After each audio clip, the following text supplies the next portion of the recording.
¿Qué tal, estimados amigos? El día de hoy vamos a comentar acerca de ganancia básica por acción. Un tema que tiene particular relevancia en los estados financieros de algunas organizaciones. Seguramente cuando tú has estado aprendiendo a elaborar estados financieros, te has encontrado con un pequeño detalle. Viendo notas a los estados financieros, viendo el estado de resultados de entidades que presentan información a la Superintendencia de Mercado y Valores, te has encontrado un dato ahí que se llama utilidad básica por acción o ganancia básica por acción, de acuerdo a lo que es la NIC número 33. La pregunta es, ¿cómo se determina? ¿Cuál es la idea de su funcionamiento? Y veámoslo complementándolo con un caso práctico. Para referencia, voy a tener en cuenta tres párrafos de la NIC número 33, el párrafo 9, el párrafo 10 y el párrafo 11. En primer lugar, el tema del cálculo, ¿ya? En primer lugar, una entidad calcula el importe de la ganancia por acción básica correspondiente al resultado del periodo atribuible a los tenedores de instrumentos ordinarios de patrimonio de la controladora. Este detalle es importante. Fíjense que ya no usamos el término accionista, sino hablamos de tenedores de instrumentos ordinarios de patrimonio. Esto en concordancia con las modificaciones que nosotros tenemos en el marco conceptual, que son vigentes desde marzo del 2018. Ya, ese es uno. Calculo ganancia por acción básica en función del resultado del periodo. Perfecto. Ahora, segundo escenario.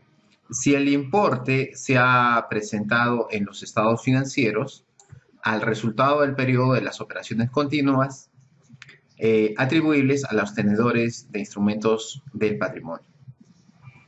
En realidad, entonces, nosotros calculamos el tema de la ganancia básica por acción, siempre y cuando haya evidencia de un elemento. Ese elemento es el resultado.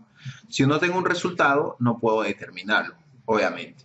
Pero ese resultado se vincula con los accionistas. No, la NIC 33 no nos habla de accionistas, nos habla de tenedores, ¿ya? Tenedores de instrumentos ordinarios de patrimonio. Muy bien. Ahora, la pregunta es, ¿cómo se determina? O sea, ¿cómo yo sé las reglas de determinación de esta ganancia por acción básica? Para ello, tengo que tener en cuenta lo que me señala el párrafo 10. Para ello, tenemos dos elementos. Se calcula sobre dividir, ¿ya? ¿Qué es lo que vas a dividir? Vamos a ver entonces dos cosas a dividir aquí. Primero, el resultado del periodo atribuible a los tenedores de instrumentos ordinarios de patrimonio de la controladora. Es decir, esto va a ser el numerador. El resultado que nosotros tenemos en nuestro estado de resultados.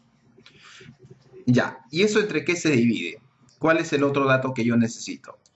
Las acciones me dicen, no. Dice, acá viene la diferencia, el promedio ponderado de acciones ordinarias en circulación.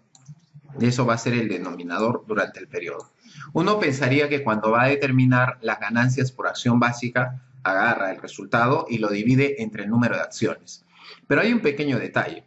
Nosotros al inicio del periodo podemos tener un número de acciones, al final del periodo podemos tener otro número de acciones, y la pregunta que nosotros nos hacemos es, ¿cómo le aplico? ¿Un promedio? Ahora, a lo largo del ejercicio pueden haber aumentos, disminuciones dentro de las acciones, pueden emitirse más acciones, puede haber capitalizaciones, puede haber el tema de reducción de acciones, puede haber acciones en tesorería también, ¿no? Entonces requiere trabajar un promedio ponderado. Entonces yo no puedo determinar la ganancia por acción básica. Yo ya sé que tengo el resultado, pero necesito también aprender a determinar el promedio ponderado de acciones ordinarias, ¿ya? Y el párrafo 11 lo vamos a comentar más adelante después del cálculo. Entonces, en resumen, si yo quisiera trabajar este tema, tendríamos una fórmula. Es el resultado del periodo, perfecto, y el número de acciones. Pero no es el número de acciones ni al inicio ni al fin. Tengo que determinar algo que se llama un promedio ponderado. Ese es el pequeño detalle. Entonces, lo primero que se pide cuando una persona va a determinar la ganancia básica por acción es aprender a determinar el promedio ponderado. Para ello, te voy a presentar un caso de ponderación, ¿ya? Y hay formas de hacerlo, te voy a presentar uno de ellos. Veamos entonces la historia de esto. El 1 de enero del año 3, nosotros arrancamos con 158.000 acciones. ¿Ya? Perfecto. Ahora, tenía acciones en cartera, es decir, lo que se llama acciones en tesorería, de tal manera de que efectivamente en circulación solamente tengo 83.000 acciones, que viene a ser la diferencia. Tú me dirás, ¿por qué? ¿Qué es lo que pasó acá? Esto de aquí significa una reducción de capital. Cuando una entidad sale a comprar sus propias acciones. ¿Puede hacerse eso? Sí está permitido. Entonces ahí hay una reducción. Por eso es que la acción en circulación del saldo inicial no es 158.000, sino es 83.000. Luego, el 31 de mayo, se han emitido nuevas acciones. De hecho, que se han emitido 50.000. Entonces tú dices, de las 83.000 que tenía, ahora he emitido 50.000, pues obviamente tengo ahora 133.000 acciones en circulación. Pero nuevamente, el 1 de diciembre hubo una adquisición de acciones por parte de la empresa. La empresa adquirió sus propias acciones con la finalidad de reducir su capital. ¿Por cuánto fue? Por 15.000. De tal manera que al final nosotros tenemos 118.000 acciones. Entonces, un colega con justa razón me dice, ahora, cuando yo quiero determinar la ganancia por acción, ya tengo el resultado. ¿Sobre qué lo hago? Sobre 83.000, sobre 158.000, sobre 118.000, ¿sobre qué valor? Entonces la idea es que tengo que determinar un promedio ponderado. Para determinar el promedio ponderado, nosotros tenemos que considerar lo siguiente. Observa. Fíjate las fechas. 1 de enero, ¿sí?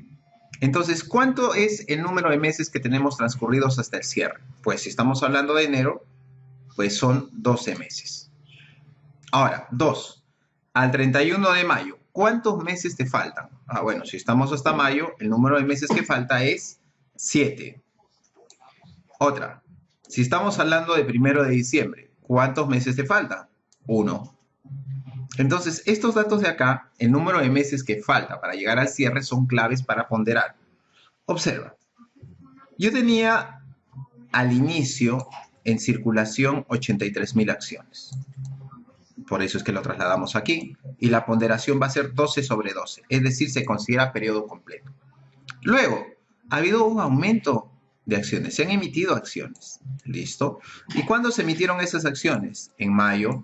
Por lo tanto, la ponderación es cuántos meses le faltaba para terminar el cierre. 7 meses, por eso es 7/12.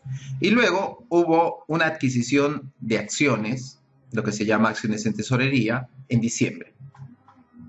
Por eso es que está restando. Y eso se hizo en diciembre, por lo tanto fue el último mes. Por lo tanto, solamente tiene ponderación de un mes. Es decir, a partir de la fecha en la cual se realizó la transacción, ¿cuánto es el número de meses en tiempo hasta el cierre? Por eso es que determinamos esto. 12/12, porque es todo el año completo. 7/12 porque estemos hasta mayo. Y un 12 porque efectivamente solamente es diciembre. Multiplico y determino el número de acciones ponderado en circulación. En este caso nos va a alcanzar a 110.917 acciones. O sea, no son ni 83.000, ni 133.000, ni 118.000. Son 110.917. ¿Ok? Entonces, si tenemos ese dato, nosotros entonces ahora sí podemos hallar nuestra ganancia por acción. Fíjate, asumiendo que el resultado neto fue una utilidad de 450.850 soles, nosotros vamos a dividir eso entre el promedio ponderado de acciones que hemos determinado hace un momento. ¿Cuánto me sale entonces la ganancia por acción? 4.064 soles. 4.064 soles. Ahora, ¿qué significa 4.064 soles y qué tan relevante es? Para ello vamos a volver a revisar el párrafo 11 que dejamos hace un momento pendiente, que nos decía lo siguiente. Las ganancias por acción básicas tienen como objetivo proporcionar una medida de la participación de cada acción ordinaria de la controladora en el rendimiento que dicha entidad ha tenido en el periodo sobre el que se informa.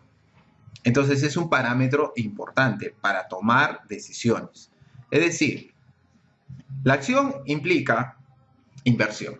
Representa el hecho de que un accionista un inversionista va a colocar un dinero dentro de una organización y por ello quiere obtener utilidades.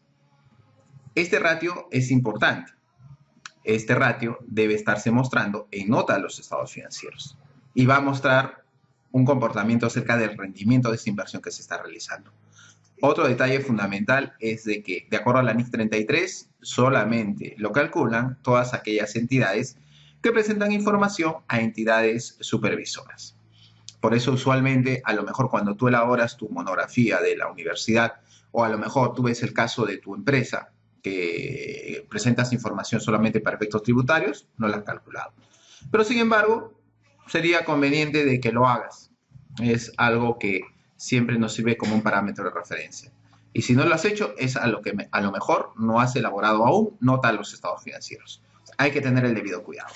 Muy bien, amigos, si este video fue de utilidad para todos ustedes, se pueden suscribir al canal por el enlace que figura al pie del presente video. Muchas gracias por su atención.